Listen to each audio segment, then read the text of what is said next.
So, this episode is going to be all about communication, how to communicate better. But we're going to just go after that, after this kind of journey, after the intro, I guess. Just making it more and more complicated.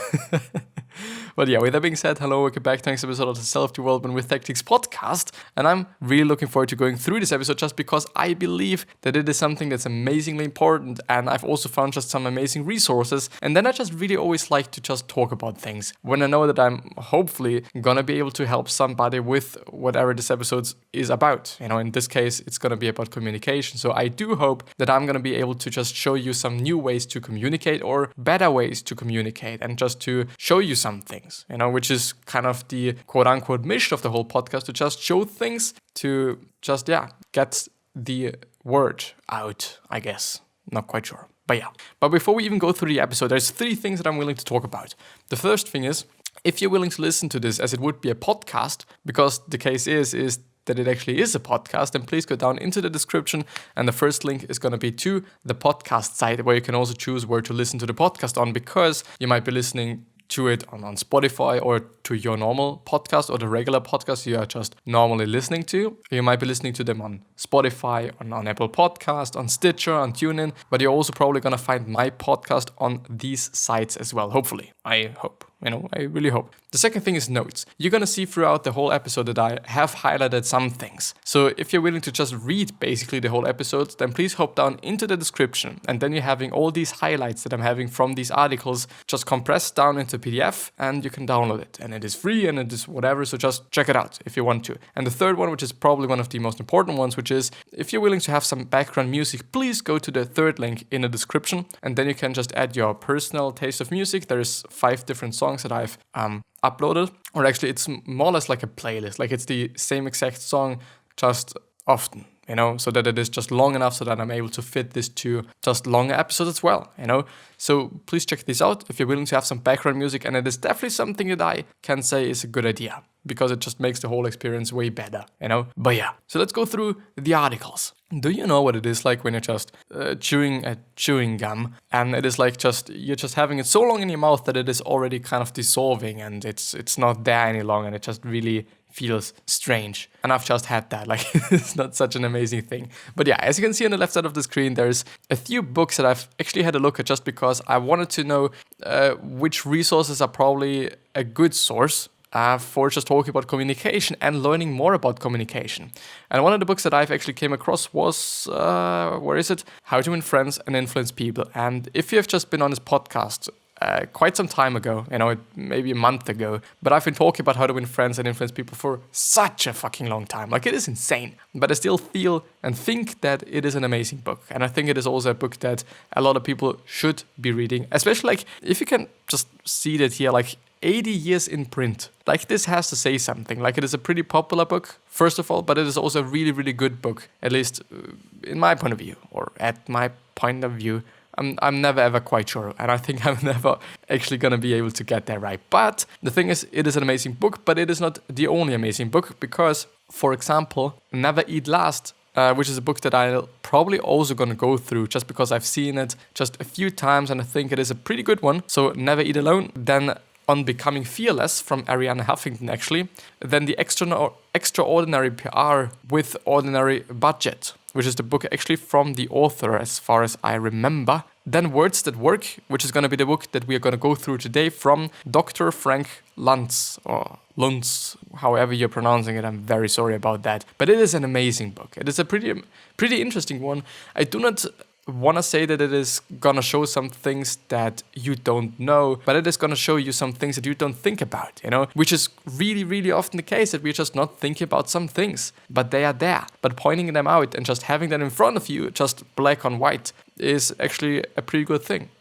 Just have them printed on a book or actually having it on your screen. It is something amazing, because I feel like that I'm also often forgetting about things, and then just getting this quick reminder, or just getting kind of the first reminder in terms of okay, I've actually not been thinking about it in such a way, is also just an amazing thing, even though it is something that maybe just makes sense, but we are just not thinking about it. It is not something that we are commonly or just often thinking about it. Then Crucial Conversations, Leadership Presence, The Power of Now, The 5 Love Languages, which is also a pretty good one. and then boundaries, which is not the last one, and the 4 agreements.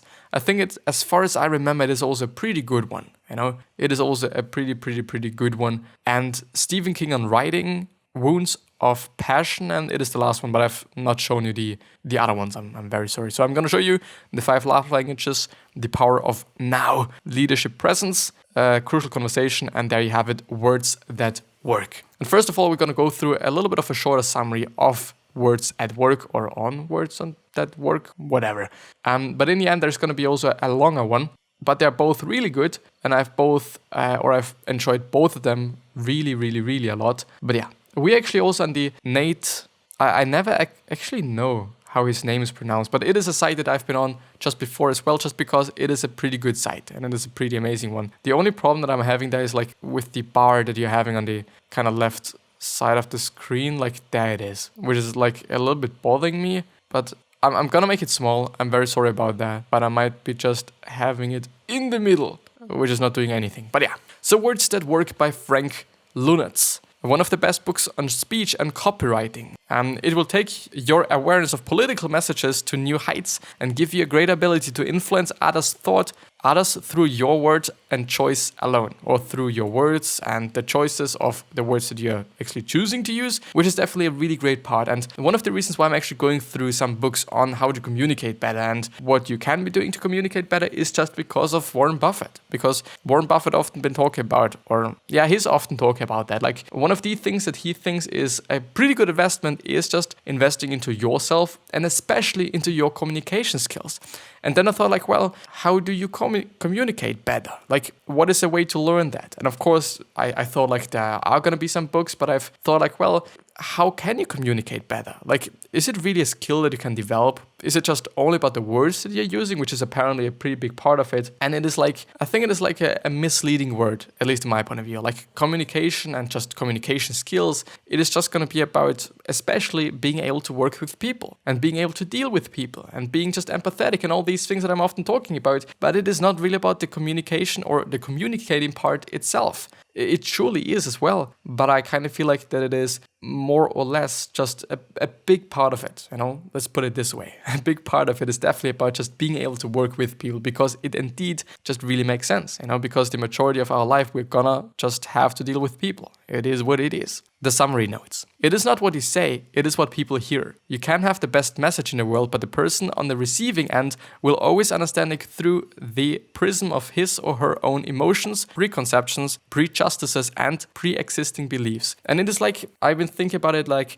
okay, the thing is we're often talking about ourselves and we're often also thinking about ourselves. Like this is also another reason why we should be caring about other people, maybe even more than we're caring about ourselves, or probably we should be caring about these people even more than we are caring about ourselves. In terms of like, I'm gonna just do something for them. I'm gonna make something for them, and I'm not gonna do something that I think is good. I'm gonna do and or make something that I know they're gonna like and they think is good. It is not about me, it is not about how I think about these things or how I feel about these things or what my opinion is on these things. It is about these people that I'm trying to serve. It is about these people that I'm trying to give something to or that I'm trying to make something for. It is not about my thoughts, not about my opinions, but it is a pretty difficult thing to do because we're always just thinking about how we feel about things, Me as well, I'm also doing that. Like if I feel like, well, an episode wasn't that good, then of course I'm gonna upload it still, but it is gonna be like, well, it is not such a good episode, even though it doesn't necessarily have to be the case, because it is my opinion, and it is not their opinion, it's not the opinion of the people that are actually gonna watch the video or gonna listen to the podcast, and all these things, like, it is indeed an important thing. The 10 rules of successful communication are, and we're gonna go through them more on detail afterwards, or more in detail. The first one is simplicity, use small words. The second one is brevity, use short sentences. Then credibility is as important as philosophy. Consistency matters. Novelty, offer something new or offer something news. Not quite sure about that. Sound and texture matters. Speak aspirationally. People forget what you say but not how you made them feel. Visualize the word imagine is an incredibly powerful tool. Ask a question, help them reach the point on their own, and then provide context and explain relevance. The ninth one is actually a pretty important one. Ask a question and help them reach the point on their own, because we all like to just make decisions on our own. We all like to just feel like we are in charge, even though we are not. Like, it is always a good thing to ask questions, whether they are rhetorical or not. It is actually even a good idea to ask rhetorical questions, as we then in the article gonna see or gonna learn. It's indeed is like, if we're going through all these points, it is not something that is gonna surprise you, I guess. Maybe the sound and texture one, which is a pretty like something that you're probably not gonna think about. But if you just have a look at all these things, like, it is nothing that's just too complicated. Like, everything is relatively simple, I would say, and also relatively understandable, and it just makes sense, which is like kind of a it is a quite a funny thing to have, because we all would actually like to be able to just communicate in a better way, as also studies have shown. Like, people like to be able to communicate in a better way, or it is something that they want to actually learn, and it is not that hard. It is just actually a pretty simple thing. I do not want to say it is easy, but it is definitely simple. These then are the 10 rules of effective communication, all summarized in single words would be simplicity, brevity or brevity, credibility, consistency, novelty, sound, aspiration, visualization, and questioning, and then the last one is context. The single greatest challenge for those in the world of politics is the inherent assumption that everyone else knows as much as they know, which is not the case. Not everyone knows what you know. And then there is actually also something else, which is Orwell also lays out a series of language rules. I do think that it is about Orwell, so George Orwell, the author of 1984 and Animal Farm, as far as I know, if I'm not just wrong here. But I think I could be. Not quite sure about that. But he's definitely the author of 1984, which is an amazing book. And also his rules are pretty amazing. The first one is never use a metaphor, simile, or other figure of speech which you are used to seeing in print. Which also makes sense, Even though you can assume that people are gonna understand it, I do also understand just George Orwell saying something like that. The second one is never use a long word where a short one will do, which also makes sense. The third one, if it is possible to cut a word out, always cut it out. Then never use the passive where you can also use the active, or where you can actually use the active. And the fifth one is never use a four-eigen phrase, a scientific word or a jargon word if you can't think of an everyday English equivalent. And the last one is break any of these rules sooner than say anything outright barbarous. Yeah. Americans would prefer greater energy efficiency to increase conservation, which is one of the reasons why renewable is a better word than alternative energy. I think it is about connotation there. It's clearly about connotation, but also about renewable just sounds like, okay, it is something new. It is something that is always going to be there. And alternative is like something, okay, we can choose to just use that. Like, it just, at least in my point of view, and for me, it just feels differently. Not because they're saying it, but it just feels differently. Saying alternative is something like, okay, we can choose this one, but it's not going to be the best one just because it is an alternative. But if we are talking about renewable energy, it is something completely different. It is renewable energy. It is something that's not comparable to quote unquote regular energy, just because we're using a different word, which is actually kind of just an amazing thing if we are just thinking and talking about language. Negotiation. Imagine if are the two most effective words you can use in this situation. Imagine if I hadn't been here to work on project X. Imagine if contract Y hadn't been hammered out last week. And that is quite the end of this summary. I'm also going to link it down into the description, of course, so if you're willing to have a look at just the full one, because I'm only going through quite my notes and the quote-unquote most important parts there. So if you're just willing to have a look at it, please go down into the description. And now we're actually able to just expand that, which is nice, which is amazing. The thing is, also in the notes, so in the notes PDF, there's also going to be all the links and all the necessary information that you maybe are just going to be in need of. So if you're just downloading it, it is just going to be fine. A study of the process says behind something that, when exposed, is simultaneously disturbing and yet somehow impressive, which is like kind of an introduction to the whole book in terms of like kind of a summary of the whole book. Like, it is a study about the process behind something that, when exposed, is simultaneously disturbing and yet somehow impressive. And now the 10 rules again, but they are just a little bit more, at least in my point of view, a little bit more precise, and maybe they're gonna just make some things more clear than they have been just before. Try to avoid using words that will cause people to reach for the dictionary because they probably won't, which leads to them not actually just understanding the message, and the message that you're willing to give them. They're not going to understand it, which is kind of a simple reason, and also a pretty understandable reason, at least in my point of view, to just not use very complicated words, even though there is something incredibly important to point out, but I hope that we're going to get there just in time or pretty soon. When you write a sentence, look and see if you can trim words from it. The words you use become you, and you become the words. If you're credible, your words become credible. And now we're actually having to talk about if you're wearing a suit or not, or if wearing a suit would actually make things better or not. And all those things, like all the signals that we're sending out, all those signals that we are just trying to send out, that we are consciously sending out, and or that we are subconsciously sending out. Stick with the same ideas and talking points and repeat them over and over. This way, the key points you want associated with you are highly likely to come through. Work on developing a new take on your old ideas, just because just talking about them over and over again is going to really let these important points just stick with the people that you're trying to let them stick with, kinda. And also on the other hand, it is like, okay, talking about the same shit over and over again, which is something that I clearly know, is not a good thing. Like it just really can piss you off, and it can really just be a boring thing for you. And therefore just developing new ways to just say the exact same things that you've been already just talking about for maybe even years is something that can be just either pretty fucked up and pretty just uninteresting, or it can also be something that's relatively interesting and just maybe it's a journey, an interesting journey, a journey of just ups and downs and whatnot. Words that describe sound and texture stand out and are memorable. Just think of snap, crackle, pop, or pop, plop, plop, fits. I did never ever hear them, but I can imagine that they are just pretty good, because snap, crackle, pop. It actually, I don't know why, but it sounds just really amazing to me. I actually can't tell you why. Snap, crackle, pop. Pop. Actually, I would prefer pop, plop, fits, and not plop, plop, fits. Pop, plop, fits. Never mind.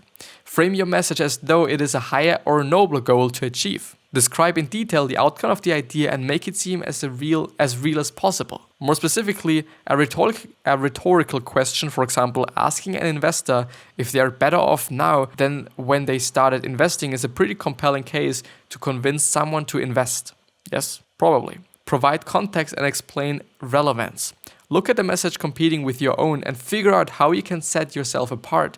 So what you can do differently. And if you're having a look at some people that are communicating in nowadays digital era, I would say, for example, Gary Vee, there are some things that you might see when you're just having a look at these rules, and when you're having a look at these just quote unquote realizations or patterns or whatever you want to talk about, you might be able to see some of them. And I think especially like, even though something that I actually have to say, like using simple words and simple things that everyone is going to understand, I can understand it, but I also have to say that using words and using some things and just saying things in a way that people won't understand them is also a way to, or a pretty good way to create tension and create the necessary willingness in the people to just understand it. In terms of like, okay, they're going to be motivated to just get to you and get to know your content and get to know the stuff that you're doing, so that they actually get whatever you're talking about, because I'm not getting everything that Seth Godin is saying, or I wasn't getting what everything that Seth Godin was talking about, just because he was often just using metaphors and all those things and all those just basically ways to communicate, actually, some sort of. Even though I actually have to say that metaphors and allegories, I guess they're called, but I'm not quite sure. I really am not. They're actually also pretty good ways to speak in images, which is always a pretty good thing, as I've also learned, apparently. Prevent message mistakes.